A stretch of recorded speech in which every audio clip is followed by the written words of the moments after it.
Hi అండి, welcome back to my channel voice of Latha. ఈరోజు french fries ఎలా చేసుకోవాలో చూద్దామండి. ఆయిల్ యూజ్ చేయకోకుండా నా దగ్గర ఉన్న పెరి పెరి ఫ్రెంచ్ ఫ్రైస్ నేను రెడీమేడ్ తీసుకున్నానండి. ఇందులోనే మనకి ఆల్రెడీ చిప్స్ అనేవి వచ్చేసాయి. వీటిని మనము కుక్ చేసుకోవాలి. అది ఎలాగో చూద్దాం. ఈ చిప్స్ అన్నిటినీ మనం ఒక బౌల్లోకి తీసుకోవాలండి. అలాగే మనకి మసాలా కూడా అందులోనే ప్యాకెట్స్ అనేవి వచ్చేస్తాయి.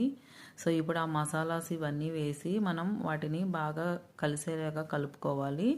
దీనికి మనము 2 టేబుల్ స్పూన్స్ మాత్రమే ఆయిల్ యూజ్ చేస్తున్నామండి. ఇలా యూజ్ చేయడం వల్ల మనకి ఆ మసాలా అనేది ఆ చిప్స్కి ఫ్రెంచ్ ఫ్రైస్కి పడుతుంది బాగా.